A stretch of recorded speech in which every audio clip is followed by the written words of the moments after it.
반갑습니다. 이렇게 3부 예배 오신 여러분 진심으로 환영합니다. 밖에도 비가 오는데 불구하고 이렇게 우리가 한자리에 모여서 예배한 거 너무나 감사하고 너무 은혜로운 시간이 아닌지 생각합니다. 이 시간에 찬양할 때 정말로 나의 모습 이대로 사랑해 주시는 그 아버지를 찬양했으면 좋겠습니다. 왜 나의 모습 이대로 사랑하시는지 아십니까 혹시? 왜냐면 하나님께서 우리를 만드셨기 때문에 우리 모습 그대로 사랑하신다고 말씀하십니다. 그런 믿음으로 이 시간에 찬양하며 정말 아버지 날 붙들어 주시옵소서, 내가 주님 안에 거하게 하여 주시옵소서 라는 고백으로 이 시간에 찬양하는 시간 되길 원합니다.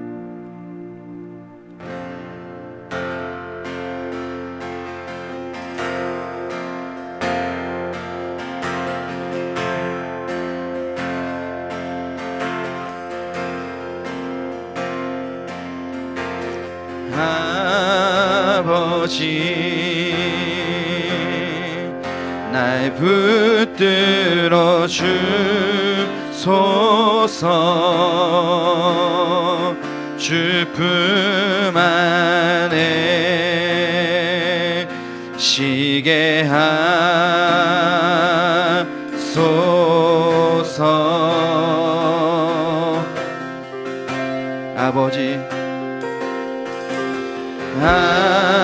아버지 날 깨닫게 하소서, 주 언제나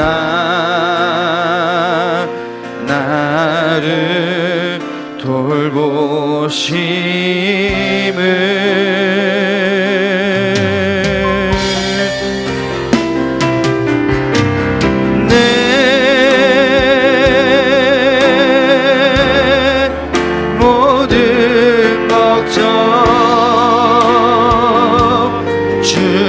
발 앞에 놓으리. 주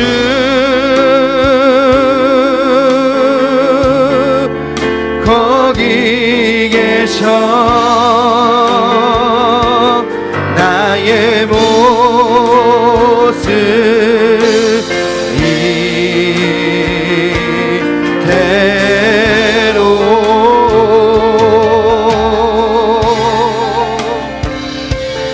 나를 사랑하시네.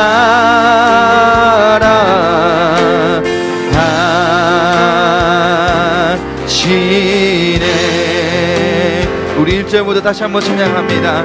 아버지 날 붙들어 주소서, 아버지 날 붙들어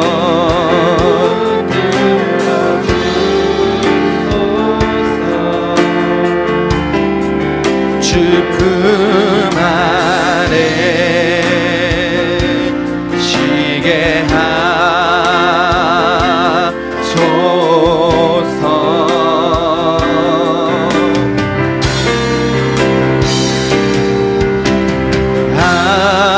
아버지 날 깨닫게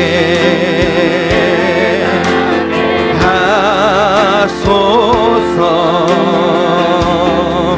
주 언제나 나를 돌보심을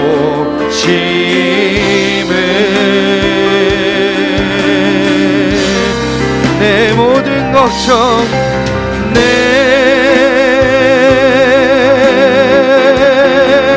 모든 걱정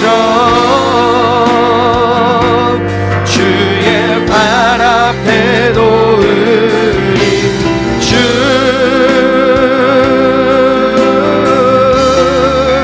거기 계셔 나의 모습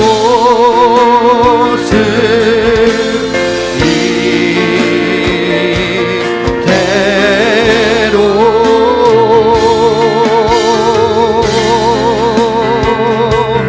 나를 사랑하시네.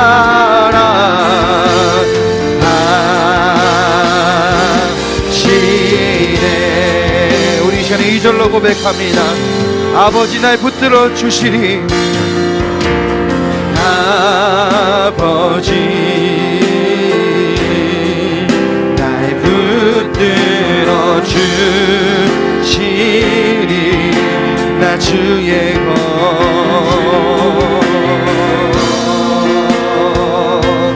그분의 자녀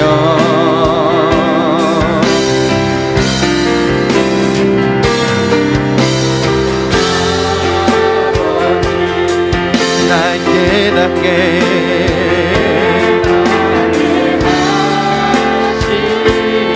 주 나를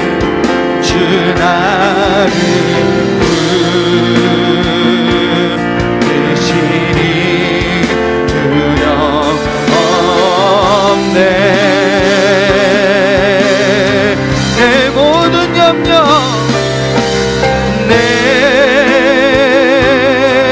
모든 염려 주의 발 앞에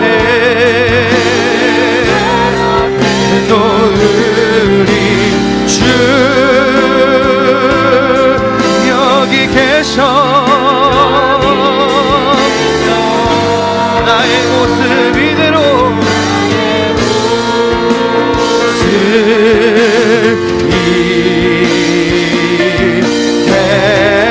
이대로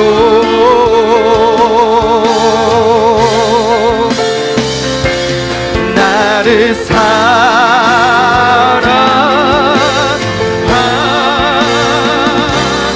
다시 한 번 더 고백합니다. 내 모든 걱정 내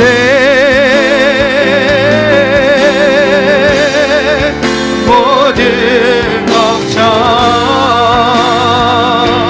주의 발 앞에 놓으리 주 거기 계셔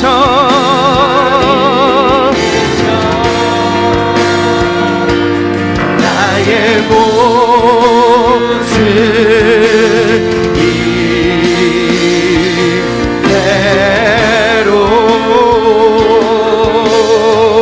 이대로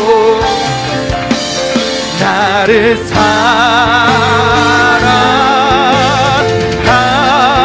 사랑하시 다시 한 번 더 고백합니다.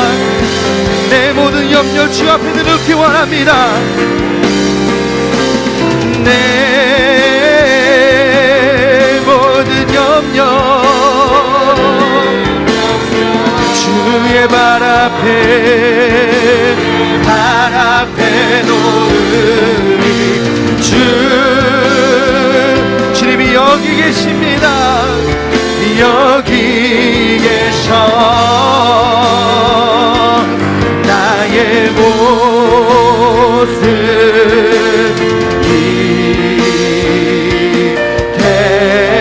이대로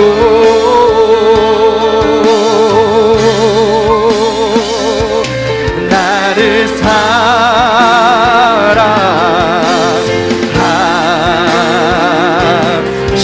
사랑하시네 그의 생각 끝이 없습니다. 그의 생각 셀 수 없고 그의 자비 무궁하며 그의 성실 날마다 새롭고 그의 사랑 끝이 없단다. 하나님은 너를 만드신 분 하나님은 너를 만드신 분 너를 가장 많이 알고 계시며 하나님은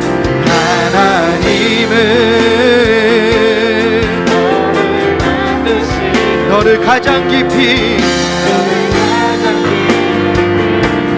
이해하시 하나님은 너를 지키시는 분 하나님은 너를 지키시는 분 너를 절대 포기하지 않으며 하나님은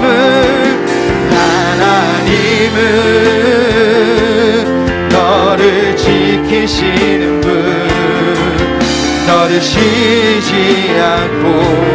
우리 2절로 다시 한번 고백합니다. 하나님 너를 원하시는 분, 너를 이 세상 그 무엇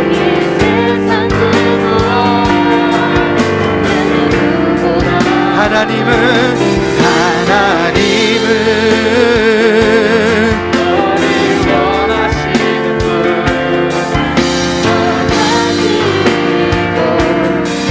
기뻐하신다. 하나님은 우리를 인도하십니다.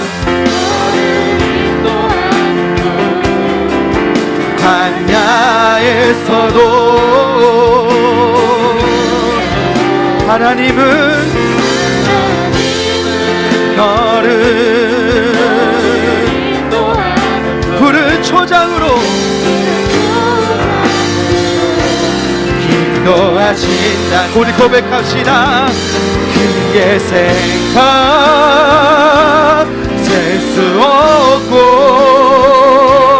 그의 자비 무궁하며 그의 성실 날마다 새롭고 그의 사랑. 우리 다시 한 번 더 고백합니다. 그의 생각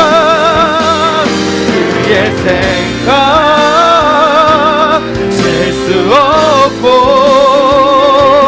그의 자비 무궁하며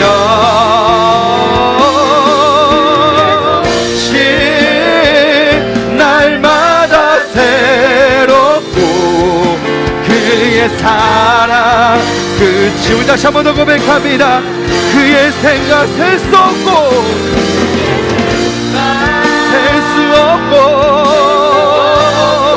그의 자비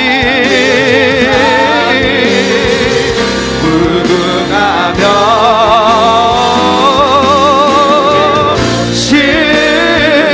날마다 새롭고 그의 사랑 끝이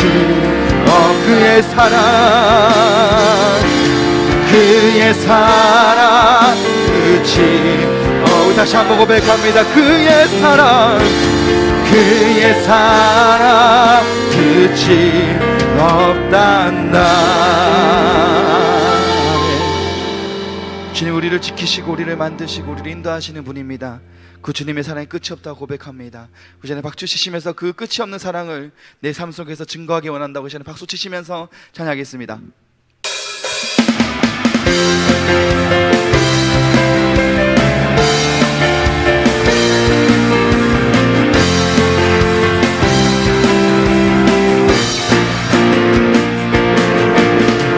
주님은 나의 노래 내 모든 삶의 기쁨 되시니 나 주님만 찬양하리. 주님은 나의 소망 주님은 나의 소망 내 생명 나의 구원 되시니 나 주님만 의지하니. 매일 주님 앞에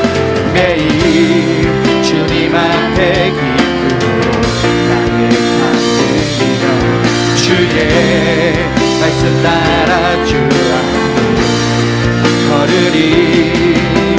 나의 삶 주 안에 정말 나 중하신 주 나의 모든 것 대신에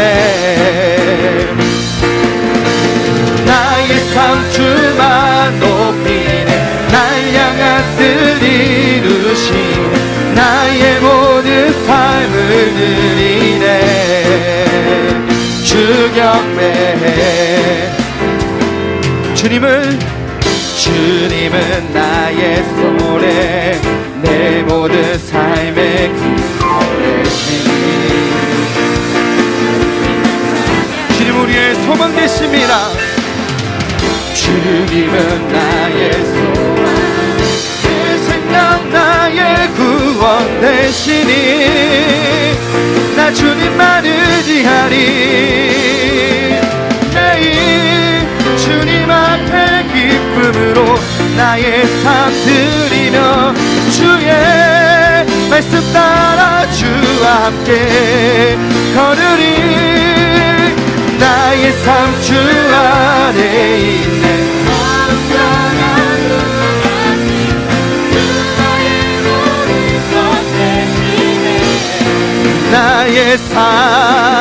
나의 삶 주만 높이네. 날 향한 뜻 이루시네. 우리 다시 한번 나의 삶 주 안에 있네. 나의 삶 주 안에 있네.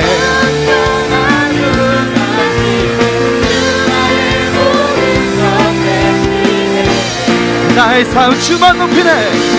나의 삶 주만 높이네. 날 향한 뜻 이루시네. 나의 모든 삶을 드리네.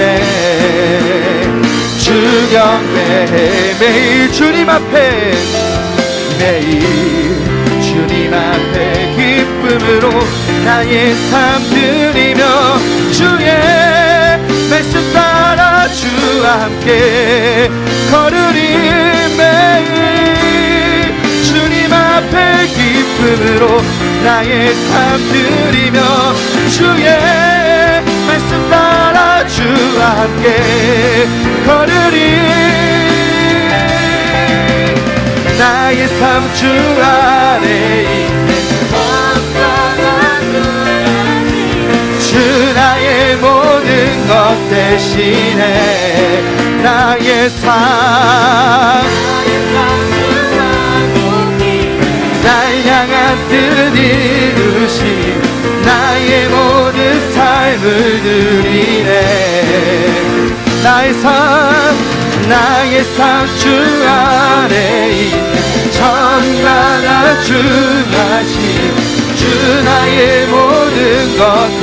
우리 마지막으로 나의 삶 주님 안에 높입니다. 나의 삶 주만 높이네. 날 향한 뜻 이루시네. 나의 모든 삶을 드리네. 주 경배해.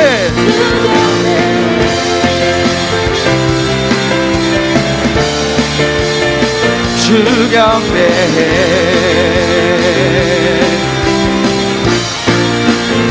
주 경배해.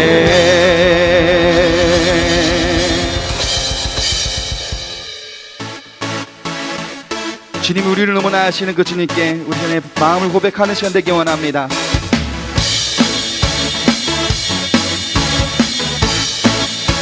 주님은 하시네. 주 사랑하는 말 이전보다 더 주님 알기 원해. 내 마음 주님께 고백해. 주님께 고백해. 주님만이에 내 삶 드리기 원해. 위대하시와 내 맘에 한 소망 언제나 주와 함께. 언제나 주와 함께. 예수 나의 영혼의 구세주. 영원 무궁히 주님만을 나 찬양하리. 예수 나의 영원한, 예수 나의 영혼의 구세주. 영원 무궁히 주님만을 나 찬양하리. 주님은 아시네. 주 사랑하는 말 이전보다 더 주님 알기 원해. 내 마음 다하여 주님께 고백해. 주님만이에 내 삶 드리기 원해. 위대하신 왕 내 맘에 한 소망 언제나 주와 함께. 언제나 주와 함께. 예수 나의 영혼의 구세주. 영원 무궁히 주님만을 나 찬양하리. 예수 나의 영혼의 구세주. 영원 무궁히 주님만을 나 찬양하리. 위대하신 왕 내 맘의 한 소망 언제나 주와 함께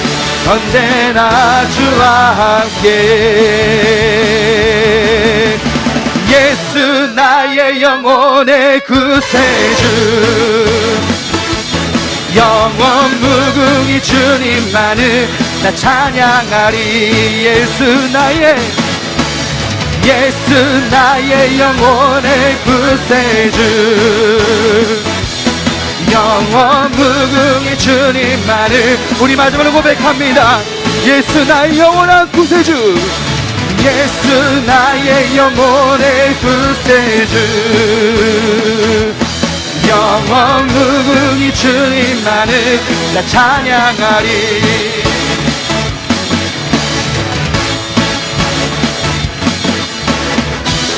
예수님이 우리의 영원한 구세주 되십니다. 시간 우리 찬양하는 시간 되기 원합니다.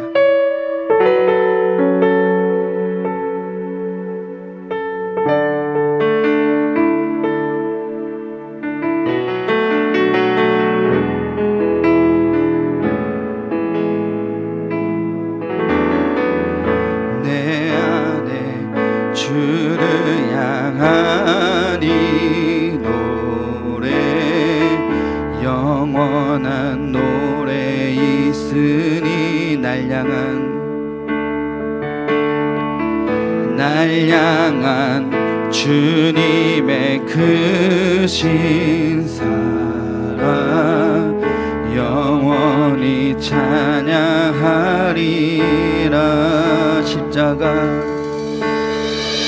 십자가 그 사랑 찬양하리. 날 구원하신 그 사랑 내 삶을 드려 찬양하리라. 놀라우신 주의 사랑 영원히 찬양하리라. 아름다우신 놀라우신 영원할 수 없는 사랑 위대하신 하나님의 사랑 영원히 찬양하리.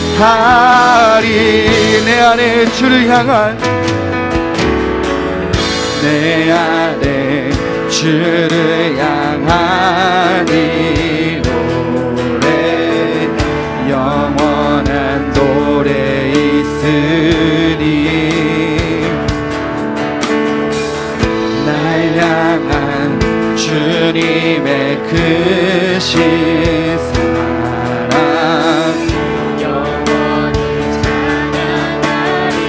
영원히 찬양하리라. 영원히 찬양하리라. 아름다우신 놀라우신 영원할 수 없는 사랑 위대하신 하나님의 사랑 영원히 찬양하리. 아름다우신 놀라우신 영원할 수 없는 사랑 위대하신 하나님의 사랑 영원히 찬양하리. 주와 같은 분은 없습니다. 주와 같은 분은 없네. 이 세상 그 누구도 주와 같은 분은 없네. 누구도 우리 다시 한번 고백합니다. 주와 같은 분은 없네. 주와 같은 분은 없네. 이 세상 그 누구도 주와 같은 분은 없네. 누구도 바꿀 수 없네. 아름다우신 놀라우신 영원할 수 없는 사랑. 위대하신 하나님의 사랑. 영원히 찬양. 아름다우신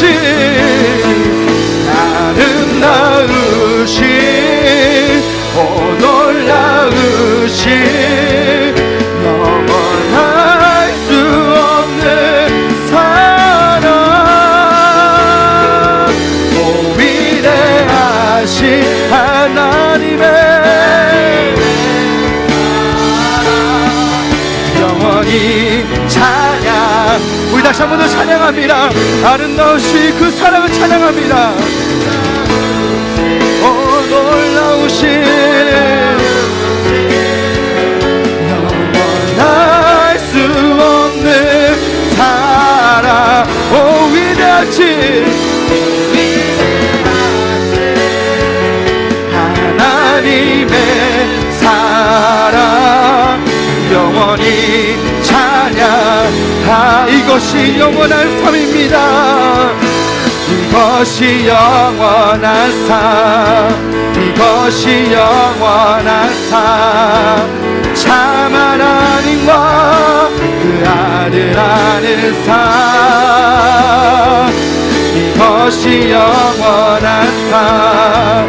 이것이 영원한 삶. 내가 주 안에 주는 내 안에. 거의 다시 한번 찬양합니다. 이것이 영원한 삶입니다. 이것이 영원한 삶. 영원한 삶. 참 하나님과 그 아들 아는 삶. 이것이 영원한 삶. 이것이 영원한 삶. 내가 주 안에 주는 내 안에 거하는 삶. 이것이 영원한 삶. 이것이 영원한 삶. 이것이 영원한 삶. 참 하나님과 그 아들 아는 삶. 이것이 영원한 삶. 이것이 영원한 삶. 내가 주 안에 주는 내 안에 늘 거하는 삶. 우리 함께 통성으로 기도하기 원합니다. 이 시간에 기도할 때 이 찬양의 가사처럼 주님과 함께 늘 거하는 삶을 살기 원합니다 라고 고백했으면 좋겠습니다. 주님이 우리를 부르시고 우리를 지키시는 분이시고 나를 원하시고 나를 만드신 분임을 이 시간에 다시 한번 생각하며 다시 한번 고백하는 시간 되기 원합니다. 그 주님께서 나를 너무나 잘 아신다고 말씀하십니다. 그리고 형언하고 그 알 수 없는 그 사랑을 우리에게 나눠주시는 그 아버지를 찬양하기 원한다고, 예배하기 원한다고 기도했으면 좋겠습니다. 그래서 정말로 주님을 정말 알아가는 삶, 주님과 함께 동행하는 삶, 주님과 함께하는 삶을 살기 원한다고 주님의 간절한 마음을 기도하고 이 예배에 말씀을 듣고 이 말씀을 통하여서 아버지를 더 알아가는 그런 사람이 되기 원한다고, 그런 예배자가 되기 원한다고 주님의 간절한 마음으로 기도하며 나가겠습니다. 기도하겠습니다. 아버지 나기 원합니다. 아버지 나 여시소서. 아버지 주님들 안에 거하는 삶이 되기 원합니다. 아버지를 원하는 삶 되기 원합니다. 아버지 우리를 인도하여 주시고 우리가 함께 통해 주시기 원합니다. 아버지 주님, 아버지 주님 원하는 삶 되기 원합니다. 아버지 인도하여 주시소서. 아버지 함께 하시기 원합니다.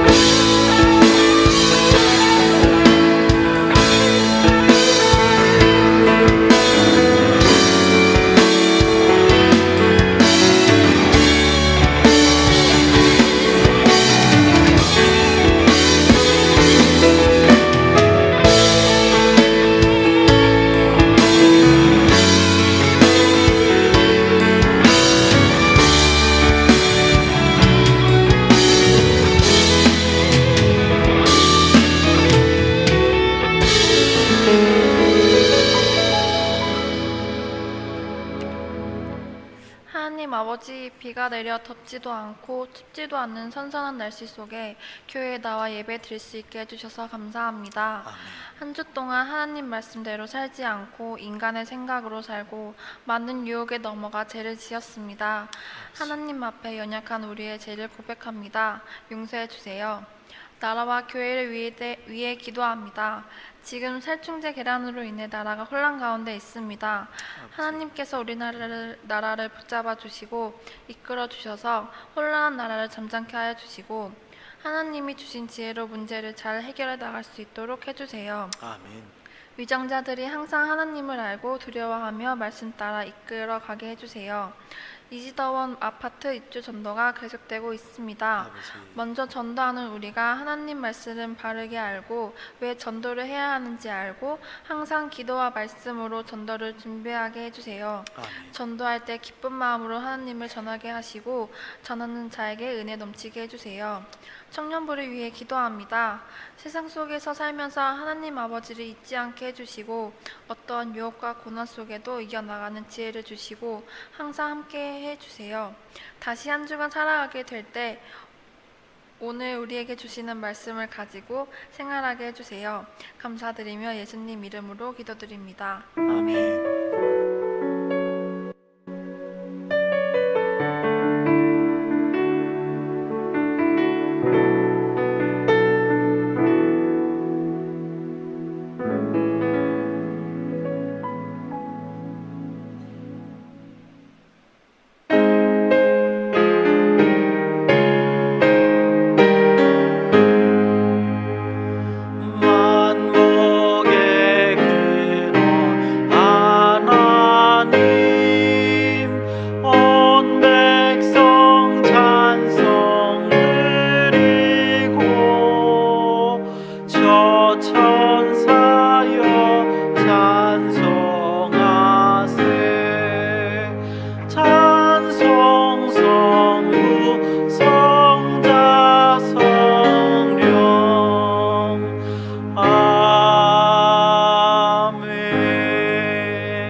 참으로 고마우신 아버지 하나님 은혜를 감사합니다. 한 주간도 우리를 지켜주시고 안보하여 주셨다가 이렇게 거룩한 주일날 하나님 앞에 나와 예배드릴 수 있도록 인도하여 주심을 감사드립니다. 아버지 하나님, 우리의 생명을 구원하시고 우리를 안보하여 주시고 지켜주시며 하나님의 일을 감당함을 아버지 감사하여 하나님 앞에 헌물을 드리는 손길들이 있습니다. 아버지 하나님, 이 헌물을 하늘에서 기뻐 받으시고 흠양하여 주시사 하늘의 놀라운 복으로 채워주실 뿐만 아니라 땅의 기름진 복으로 채워주셔서 이들이 하나님을 일을 할 때 더욱더 복되게 더욱더 영광스럽게 일을 감당하게 감당할 수 있도록 인도하시고 함께하여 주시옵소서. 건강의 복도 허락하여 주시기를 원합니다. 지혜의 복도 허락하여 주시기를 원합니다. 그리하여서 하나님 나라를 위해 큰 쓰임을 받는 귀하고 복된 하나님의 백성들이 될 수 있도록 인도하여 주시옵소서. 물질을 사용하는 사람들을 위하여도 기도를 드립니다. 아버지 하나님 도와주셔서 하늘의 지혜로 하나님의 영광이 더욱더 드러날 수 있는 귀한 쓰임이 될 수 있도록 인도하시고 함께하여 주시옵소서. 감사드리오며 걸어가신 예수님의 이름으로 기도드리옵나이다. 아멘.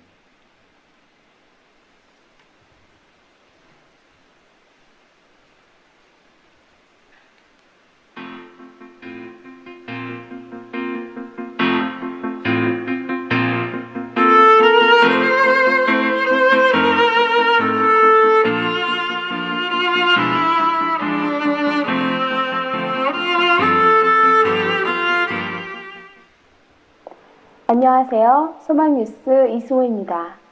8월 셋째 주 소망뉴스를 전해드리겠습니다. 이지더원 아파트 입주 전도가 계속됩니다. 위하여 기도와 참여 부탁드립니다. 복음을 전하는 자의 발걸음이 아름답습니다. 지난주 수요일에 본교회 어르신들과 주위 아파트 경로원의 어르신들 120명에게 한동흥 장로님께서 맛있는 삼계탕을 대접해 주셨습니다. 감사드립니다. 어제 구역 인도자 수련회를 은혜 가운데 잘 마쳤습니다. 새로운 열정적인 마음으로 구역을 잘 섬기고 인도에 갈 수 있기를 바랍니다. 하나님께 칭찬받는 인도자들 되시기 바랍니다. 이번 주부터 구역 인도자 교육과 구역 예배가 진행됩니다. 본 교회에서 이번 주 월요일에는 유니버시티 오브 프레토리아 박사학위 동문들의 세미나가 있고, 목요일에는 본 교단 주최 종교개혁 500주년 기념 세미나가 있습니다. 기도와 협력을 부탁드립니다. 이번 주 금요일부터 다음 주일까지 이지더원 2차 아파트 사전 점검일 전도가 있으며 25일부터 한라 1차 아파트의 입주 전도가 시작됩니다. 적극적인 참여를 부탁드립니다. 소망뮤직 아카데미 양육반, 제자훈련반, 기도훈련반, 학습 세례 신청자를 오늘까지 받습니다. 팜플렛과 1층 게시판을 참고하여 적극적으로 참여해 주시고 홍보해 주시기 바랍니다. 하반기 장학금 신청은 오늘 오후 4시까지 마감이 오니 시간을 엄수해 주시기 바랍니다. 우리 소망교회 학생부 고3들이 곧 수시 원서를 넣을 기간입니다. 학생들 모두가 두려워하지 않고 하나님께 모든 것을 맡기며 고3 생활을 잘 견디어낼 수 있도록 기도 부탁드립니다. 8월의 건강한 교회 만들기 프로젝트는 예배 10분 전 교회에 옵시다입니다. 예배 시간은 하나님과 만나는 약속 시간이므로 예배에 10분 일찍 오셔서 기도로 준비하여 풍성한 은혜를 누리시는 소망인이 되시기 바랍니다. 9월, 10월 릴레이 기도표가 1층 로비에 게시되어 있으니 적극적으로 참여해 주시기 바랍니다. 비즈니스 선교회 정기 모임을 이번 주 화요일 오후 7시 사라 굴밥집에서 갖습니다.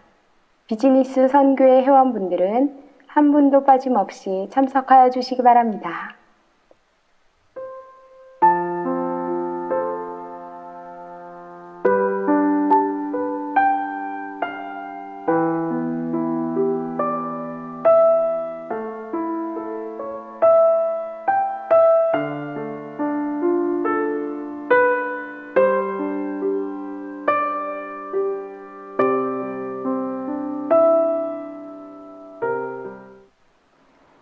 우리의 삶을 인도하시고 함께 하시는 하나님의 풍성한 은혜가 경험되어지는 소중한 한 주 되셨으면 좋겠습니다. 행복한 주일 되세요. 고맙습니다. 한 가지 광고만 더 드리겠습니다. 대입 수험생을 위해서 기도해 주셨으면 좋겠습니다. 아마 우리 청년들이 아마 더 이 부분에 대해서는 더 잘할 것 같아요, 그죠? 예, 전문가라면 우리 교회에서 이 대입에 관해서는 전문가라면 여러분들이 전문가일 것 같습니다. 그리고 그 마음이 어떤지, 그리고 어떤 준비를 해야 될지 이런 걸 아마 구체적으로 더 기도할 수 있지 않을까 그런 생각이 듭니다. 그리고 우리 청년 가운데도 지금 이제 입시를 준비하는 분도 계시거든요. 그래서 이제 이 대입 수험생들을 위해서 기도해 주시고요. 또 이제 학생이신 분들은 이제 개강을 앞두고 좀 본인의 경건을 위해서도 좀 기도해 주셨으면 좋겠고, 그 다음에 직장을 다니시는 분들은 이제 여름 휴가가 끝났죠, 그죠? 예, 그래서 이제 또 다시 일로 이제 돌아가야 되는데 또 하반기 그 직장에 관한 것도 기도하시면서 또 이제 2017년 하반기를 준비하시는 게 좋지 않을까 그런 생각을 합니다. 꼭 기도해 주시길 부탁드립니다.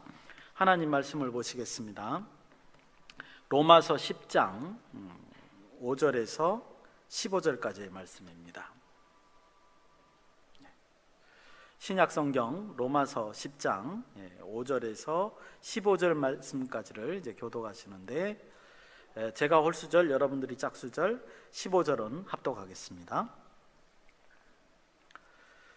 모세가 기록하되 율법으로 말미암은 의를 행하는 사람은 그 의로 살리라 하였거니와,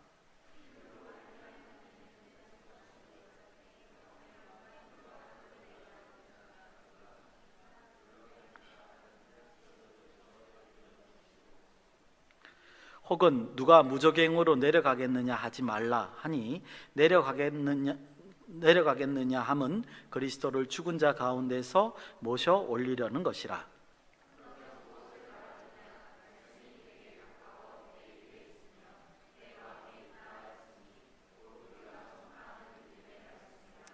네가 만일 네 입으로 예수를 주로 시인하며 또 하나님께서 그를 죽은 자 가운데서 살리신 것을 내 마음에 믿으면 구원을 받으리라.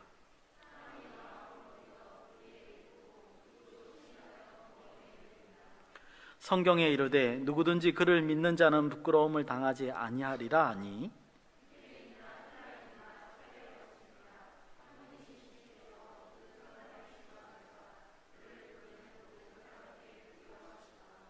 누구든지 주의 이름을 부르는 자는 구원을 받으리라.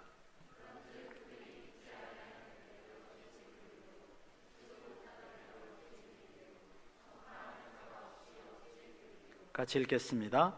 보내심을 받지 아니하였으면 어찌 전파하리요. 기록된 바 아름답도다 좋은 소식을 전하는 자들의 발이여 함과 같으니라. 아멘. 기도하시겠습니다. 참으로 고마우신 아버지 하나님, 은혜를 감사합니다. 오늘 말씀으로 인하여 아버지 하나님 좋은 소식을 전하는 자들의 그 아름다운 발걸음에 대해서 이야기하려고 합니다. 큰 깨달음을 허락하시고 우리 심령의 부흥을 허락하시사 하나님의 귀한 복음을 전하는데 크게 쓰임받는 우리 귀한 청년들 될 수 있도록 인도하시고 함께하여 주시옵소서. 걸어가신 예수님의 이름으로 감사드리며 기도드리옵나이다. 아멘. 지난주는 인생에 있어서 하나님의 의를 인생들이 이룰 수 있을까? 그러니까 자신의 힘과 능력으로 하나님의 의를 이룩할 수 있을까에 관한 그런 얘기를 했었습니다. 인생이 자기가 사는 동안에 열심히 노력을 해서 열심을 노력하는 거예요. 그냥 대강대강 사는 게 아니라 열심을 노력해서 하나님의 의를, 하나님께서 그래 너는 의인이야 라고 부를 만큼 그 의를 이룰 수 있는가, 이거에 대한 얘기를 지난주에 했었습니다. 알고 봤더니 그 정답이 뭐였습니까? 없다. 인생은 그렇게 할 수 없다. 왜 그러냐? 교만하기 때문이다.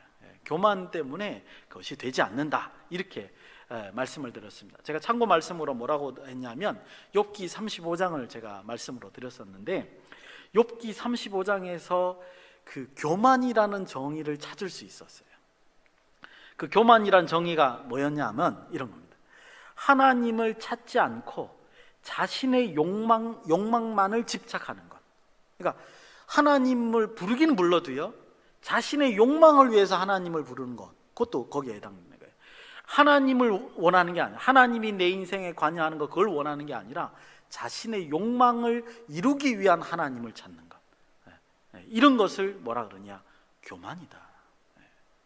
인생들이 그걸 원한다는 거예요. 그래서 이런 인생들은 우리 모두 다입니다. 하나님의 의를 이룰 수 없다. 이렇게 말했습니다. 그 대표적인 삶의 모습들이 누구였냐면 유대인들의 삶이다. 사도 바울은 그거를 이제 지적을 하면서 자기 그 동족인 유대인들이 하나님께 구원으로 돌아섰으면 좋겠다, 이런 애절한 감정을 우리가 읽을 수 있었습니다. 오늘은 어떤 거냐면요, 내용을 잘 들으셔야 됩니다. 믿음이 없는 자, 즉 하나님을 모르고 율법을 행위로만 구원을 얻으려고 하는 사람, 이 사람들에 대해서 논리적으로 반박하는 내용이 오늘 들어 있습니다. 굉장히 딱딱한 것 같죠? 근데 사실은 굉장히 중요한 말씀입니다. 우리가 이런 행위를 많이 하거든요. 다시 한번요, 실제로는 믿음이 없어요. 실제로는 믿음이 없는데 그 하나님을 모르면서 어떤 교회에서 말하는 행위, 교회에서 요구하는 그 행위를 충족을 채움으로써 자기가 구원을 얻는다고 생각하는 사람들에게 잘못됐다고 지적해 주는 것, 이거를 오늘 얘기해 보려고 합니다.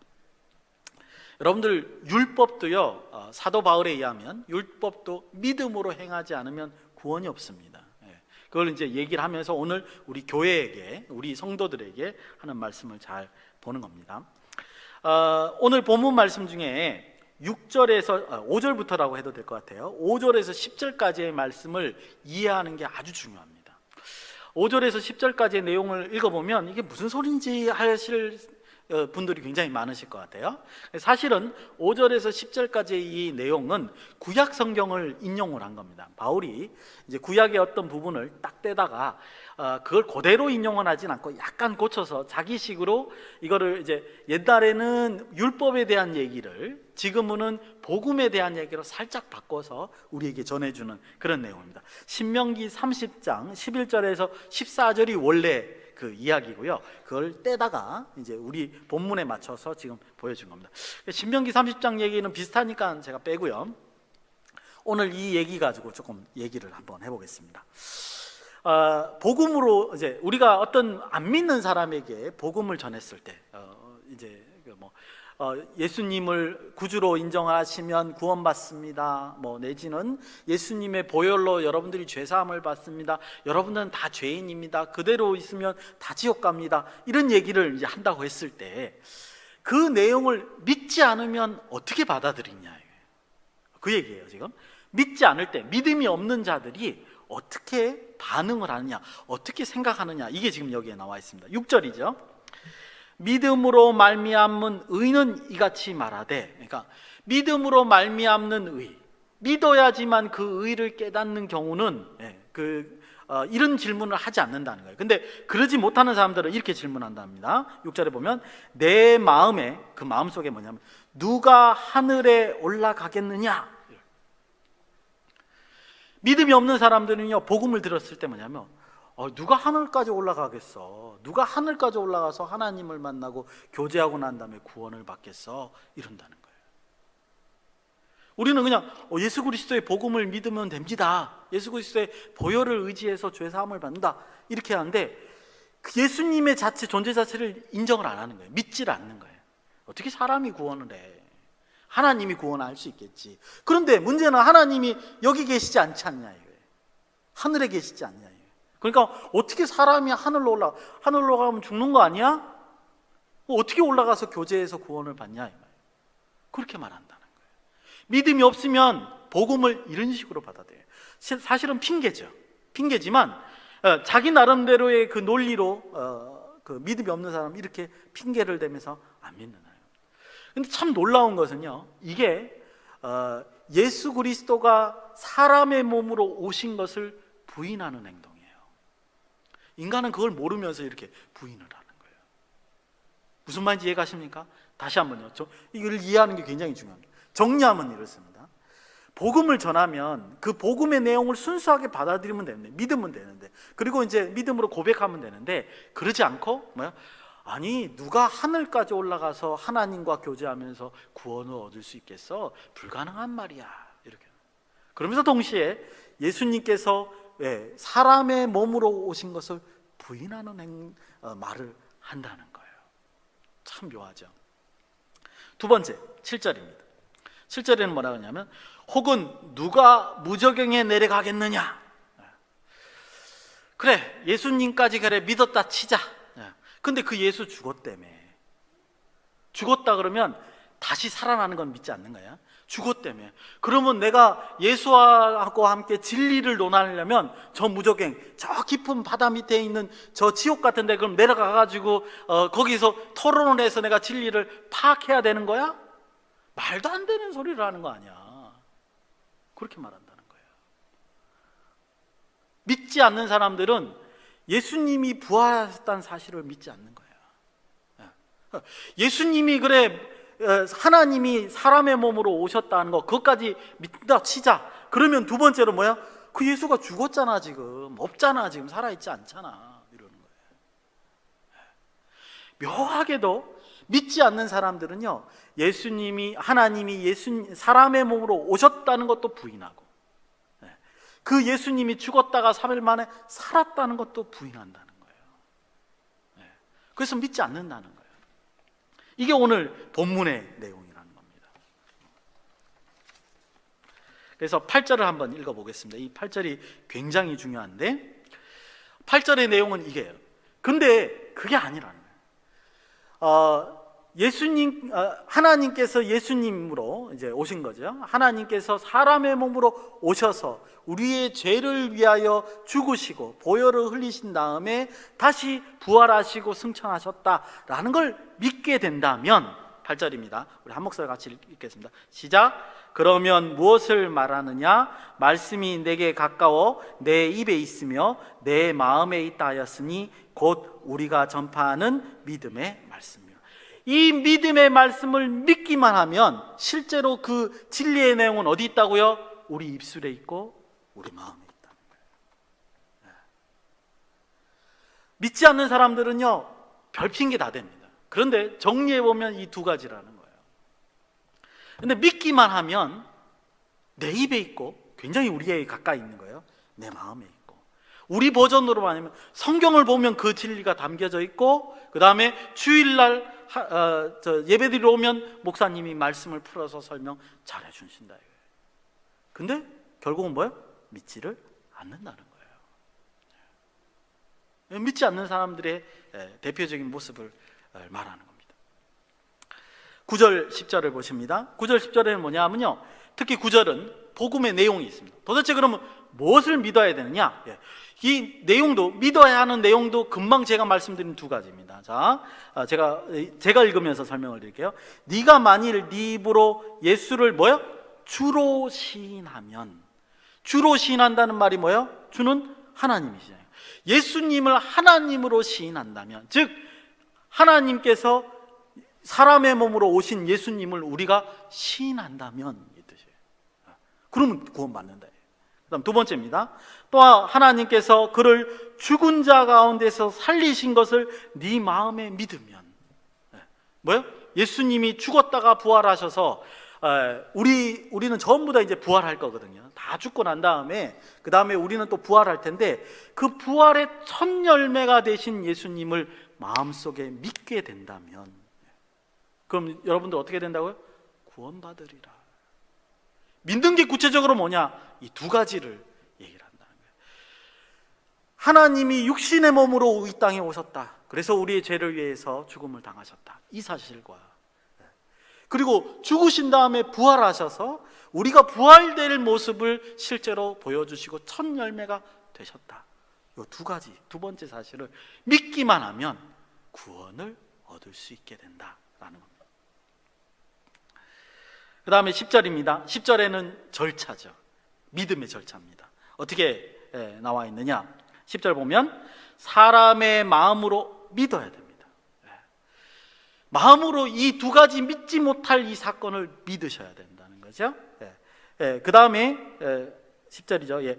의에 이르고, 이 믿음은요, 하나님께서 우리의 믿음을 보시고 의롭다 칭하시는 겁니다. 아까도 처음에 얘기했죠.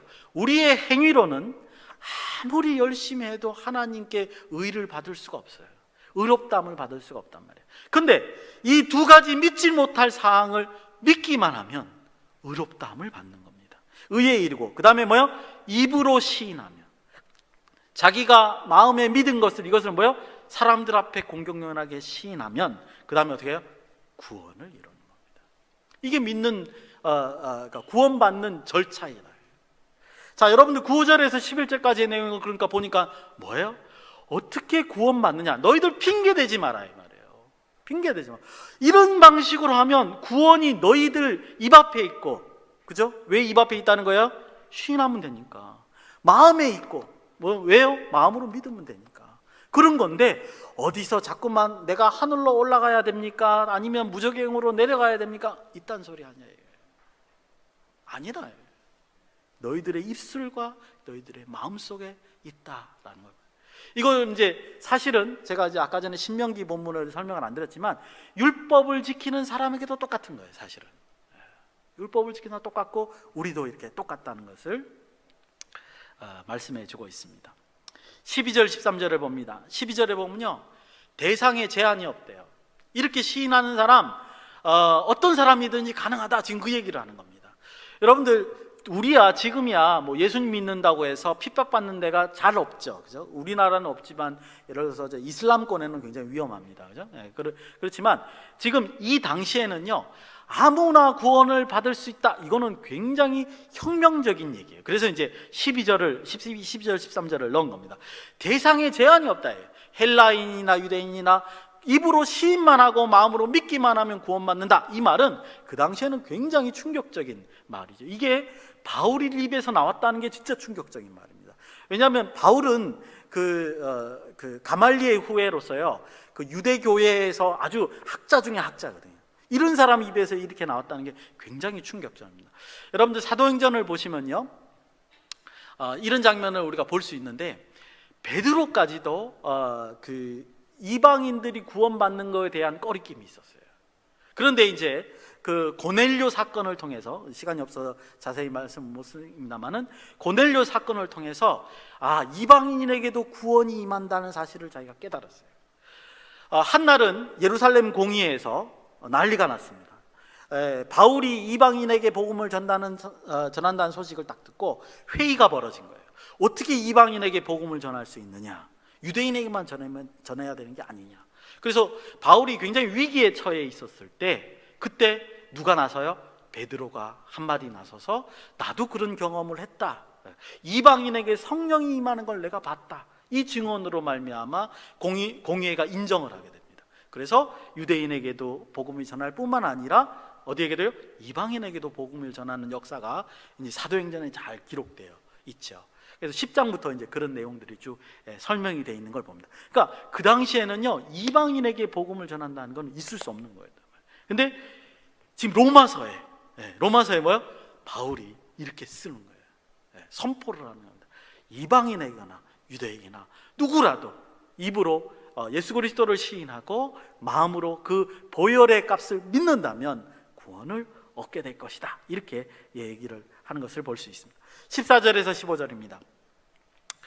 제가 생각할 때는요, 이 14절에서 15절을 잘 묵상해야 됩니다. 아까 전에 8절이 진리의 말씀이라고 한다면요, 14절, 15절은 뭐냐면 우리에게 직접 우리 가슴에 대고 직접 말하시는 거예요. 뭐라 그러냐면 이런 거예요. 너희들이 복음의 내용을 다 들었어. 너희들이 믿는다고 합시다. 이렇게 사도 바울이, 너희들이 이 복음의 내용을 다 인정하고 믿고 따른다고 합시다. 그러면 여러분들 어떻게 할 거냐 이거예요. 가만히 있을 거냐? 이런 지금 속삭임을 14절에서 15절에서 하는 겁니다.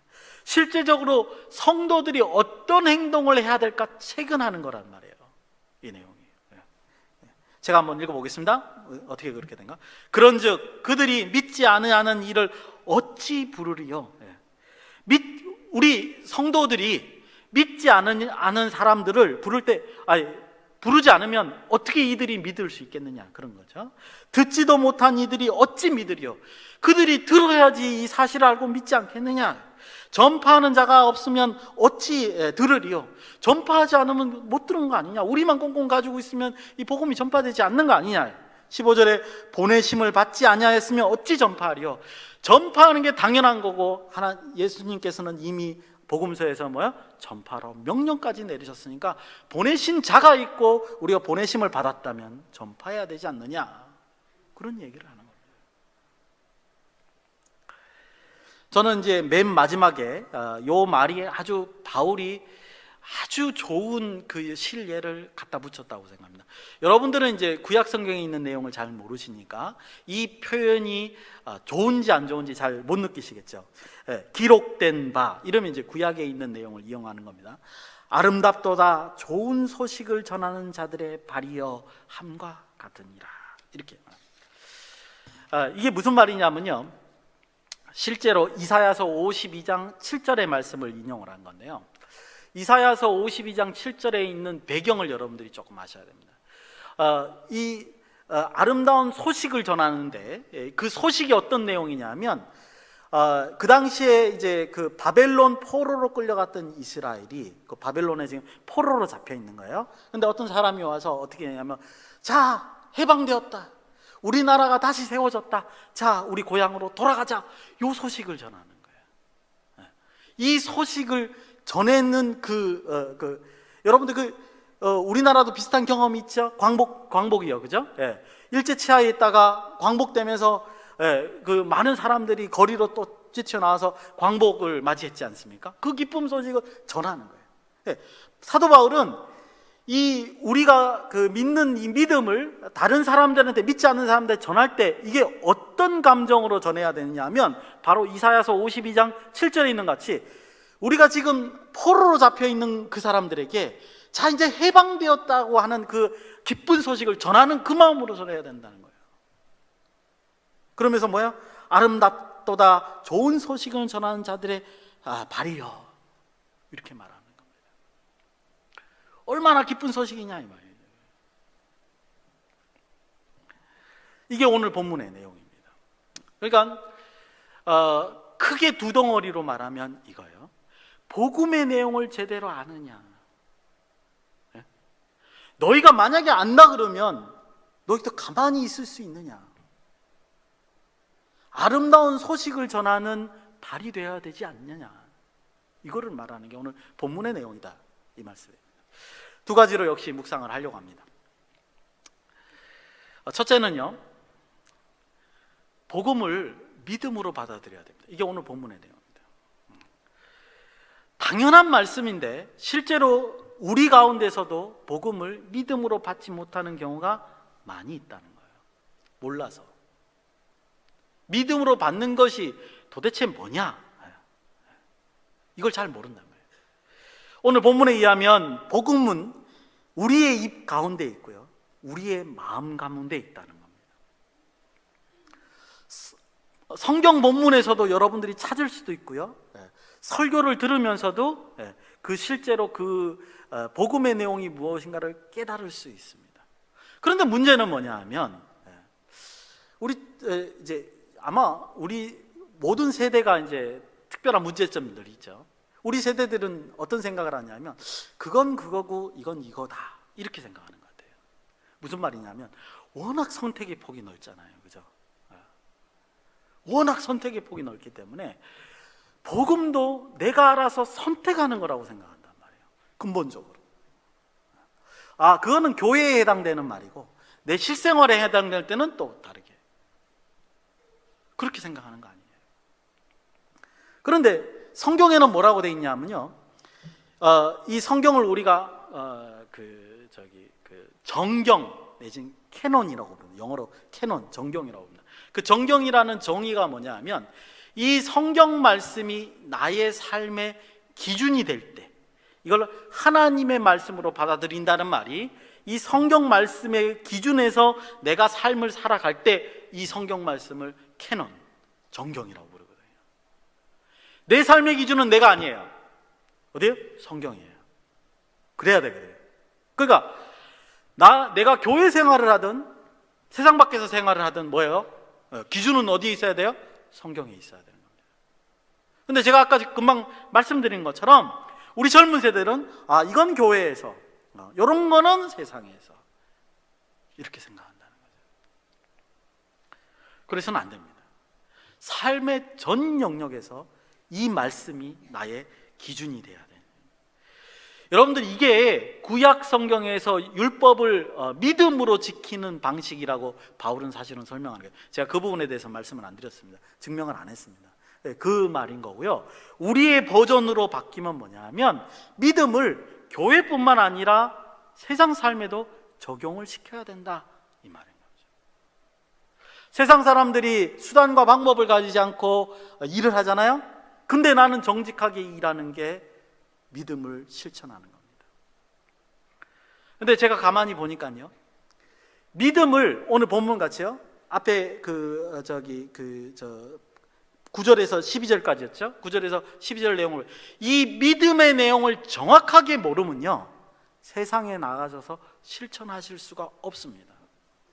왜냐하면 어떻게 하는지 모르기 때문에, 내가 뭘 믿어야 되는지 잘 모르기 때문에 실천할 수 없습니다. 이 믿음에 대한 확신이 있어야지만 가능하단 말이에요. 대표적인 예가 전도하는 건데, 그건 조금 있다가 제가 예를 들어서 한번 설명해 보면, 여러분들 전도하려면 생각해 보십시오. 그죠? 내가 뭐를 전도해야 될까 알지 못하면 당연히 전도할 수 없는 것 같이, 믿음의 내용이 내가 무엇인가를 구체적으로 알지 못하면 내 실생활에서 잘 지키지 못한다, 이거는.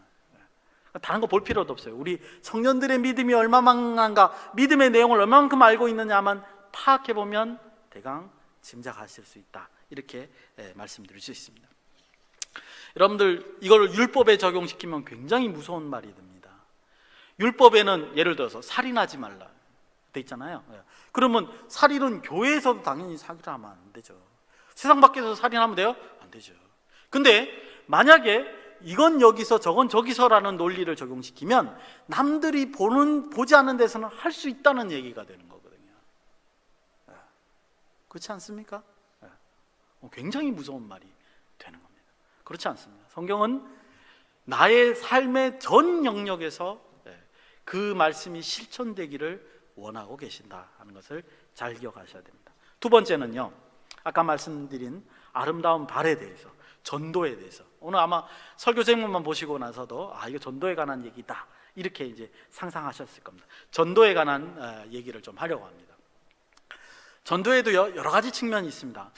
이건 짠 건 아니고요, 오늘 담임 목사님께서 1부, 2부 예배 때 전도에 관한 말씀을 딱 하셨습니다. 참 어떻게 이렇게 연락도 안 했는데 이렇게 이게 사이클이 딱 맞았는지 잘 모르겠습니다만은, 근데 오늘 담임 목사님께서 말씀하신 전도의 측면은 명령의 측면에서 말씀하신 거예요. 그러니까 예수 그리스도의 지상 명령이다. 하나님께서 우리에게 명령하신 거고 부탁하신 거다. 당연히 그러니까 우리가 전도해야 되지 않겠느냐, 이 말씀을 오늘 증거를 하셨습니다. 저는요, 조금 다른 측면으로, 제가 준비한 건 다행히 다른 거예요. 어떤 측면의 전도를 말하고 싶으냐면요, 내적인 체근이요. 우리의 심령 속에 우리가 복음의 내용을 자연히 알게 되면 내적으로 이거 해야 되는데, 이거 해야 되는데, 이 마음이 드는 거, 이거에 대한 얘기로 오늘 좀 말씀을 드리려고 합니다. 고린도후서 5장 14절에, 전부 다는 아니고 전반절에 이런 말이 있습니다. 그리스도의 사랑이 우리를 강권하시는도다, 이렇게 되어 있습니다. 이때 강권이 뭐냐 하면요, 전도하라는 거예요. 전도는 명령이지만 우리의 심령 속에서 하나님께서 주신 사랑을 느꼈을 때 그 사랑이 우리를 어쩔 수 없게 전도하게 만드는 부분이 있다는 거예요. 오늘 제가 전도의 측면을 말하는 바로 이 부분이라는 겁니다. 우리는 때로는 교회에서 전도를 연습하기도 합니다. 그렇죠? 그리고 이제 따라 나가기도 한다. 근데 실제로 아름다운 발의 모습이 여러분들이 되시려면 어떻게 해야 돼요? 이 내적으로 체근하시는 내용, 이 내용을 이해하셔야 됩니다.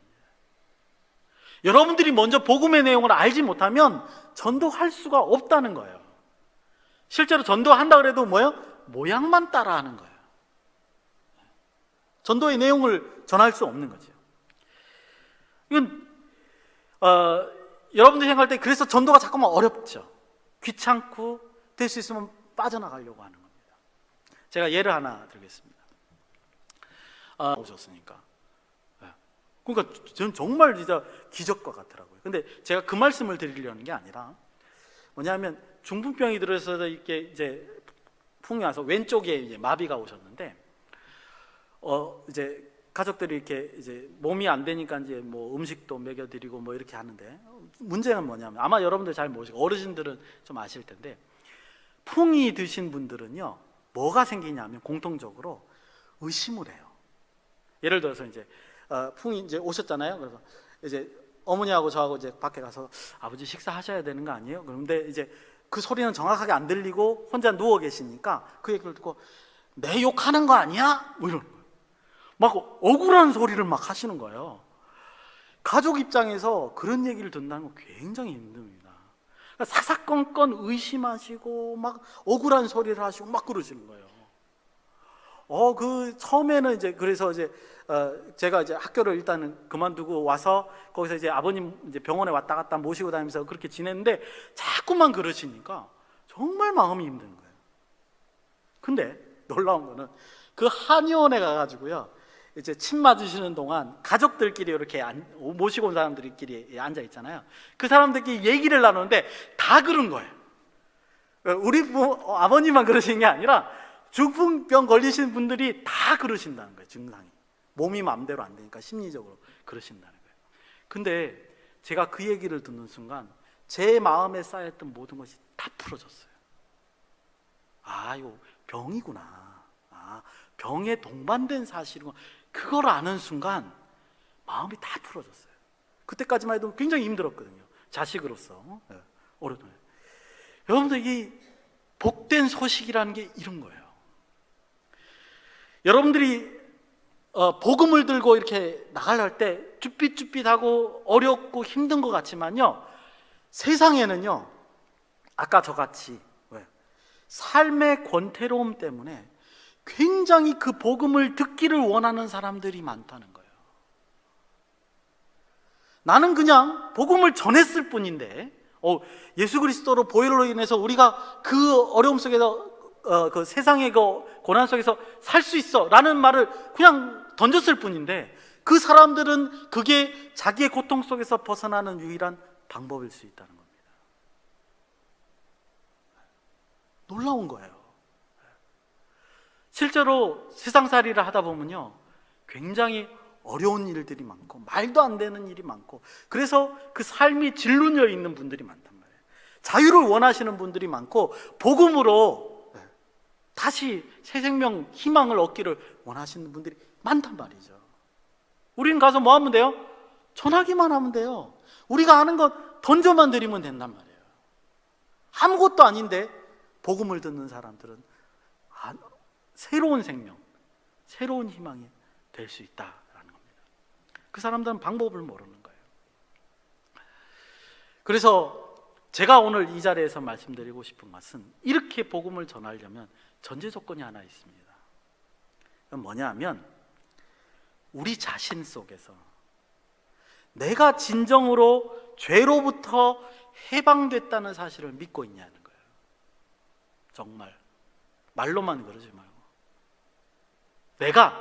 내가 복음을 듣고 오늘 복음의 말씀을 들었잖아요. 9절에서 12절까지 말씀 절차도 듣고 내용도 들었습니다. 그리고 그게 내 입술에 있고 내 마음에 있다는 말씀 들었습니다.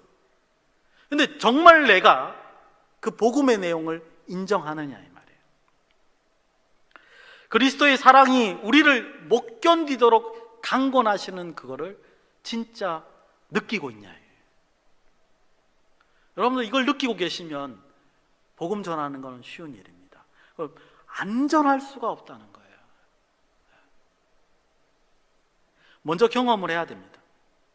정리하면요 2가지 상황을 이해하는 겁니다. 첫 번째는 뭐냐? 내가 해방되었다 안 되었다를 인식하셔야 됩니다. 그렇죠? 다음에 두 번째는 뭐예요? 남들도 지금 나와 같은 고통을 겪고 있다. 아니면 나보다 더 심한 고통으로 지금 복음을 기다리고 있다, 이런 상황 인식을 하시느냐 안 하느냐. 만약에 이걸 하신다면, 이 두 가지 상황을 인식하신다면, 제가 말씀드리는 것처럼 뭐요? 오늘 본문에 있는 것처럼 우리 15절 마지막이죠. 좋은 소식을 전하는 아름다운 발길이 여러분들이 되시는 겁니다. 제가 생각할 때 그 두 가지 인식 가운데 내가 해방되었다, 진짜 복음으로 해방됐다, 요거를 여러분들이 아시면요, 두 번째, 남들이 지금 고통 중에 있고 해방되어야 된다는 사실은 저절로 하나님께서 우리 눈에 보여주시지 않을까, 그렇게 생각됩니다. 이런 은혜가 저와 여러분들의 임하셔서 하나님의 아름다운 발길들이 되시는, 아름다운 소식을 전하는 발길들이 되시기를 예수님의 이름으로 축원드립니다. 기도하시겠습니다. 참으로 고마우신 아버지 하나님, 은혜를 감사합니다. 하나님께서 역사하여 주시고 인도하여 주셔서 우리 청년들의 심령 속에 아버지 하나님 복음을 온전히 인식하며 믿으며 고백할 수, 입술로 고백할 수 있는 그런 은혜를 허락하여 주시옵소서. 그래서 하나님의 은혜 가운데 복음을 전하는 아름다운 발길들이 될 수 있도록 역사하여 주시옵소서. 걸어가신 예수님의 이름으로 감사드리며 기도드리옵나이다. 아멘.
머리가 되시는 예수 그리스도의 은혜와 하나님의 놀라우신 사랑과 성령님의 위로 교통 역사 충만하심이, 복된 소식을 전하는 아름다운 발걸음이 되기를 원하는 청년들 머리 위에, 그의 가족들 머리 위에 이제로부터 영원히 함께할지어다. 아멘.